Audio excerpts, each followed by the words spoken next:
Amid the smooth administration of the national examinations for 2022, I have, together with my top administration, subjected the sector into a quick baseline analysis with a view to finding an anchor upon which the new government can roll in its interventions.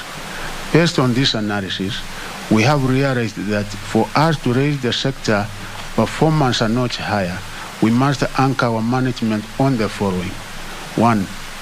Robust stakeholder consultations. As a ministry and working with the key agencies, we will work together with all sector players while embracing regular consultations and public participation in line with our Constitution. In this, we will take a cue from the example already set through the Presidential Working Party on education reforms, which has combed every part of our country to correct the views from all Kenyans. 2. Ensuring staff and technical officers work with the formidable teamwork. We will redouble our efforts to motivate our staff at the Ministry of Education for them to deliver service to Kenyans in one spirit. I promise to work with all stakeholders to ensure staff deployments, recognition and promotions are strictly based on merit and are carried out in strict conformity with Chapter 10 on values and principles of the Constitution.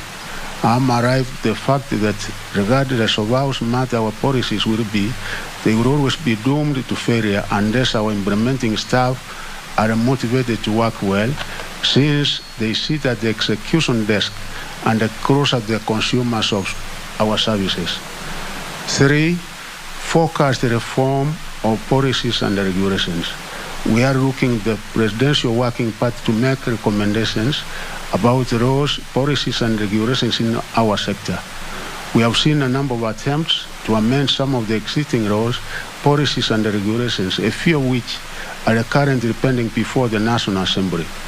Under my stewardship of the sector, we will carefully consult with all stakeholders with a view to driving the reform processes to a decisive and logical conclusion based on the recommendations of the Working Party. We will appeal on the respective committees of the National Assembly and the Senate to be patient with us as we will regularly knock on their doors as we seek these legal and policy reforms. Inevitably, many of the expected reforms will stem from the recommendations of the Presidential Working Party when it completes its work early next year.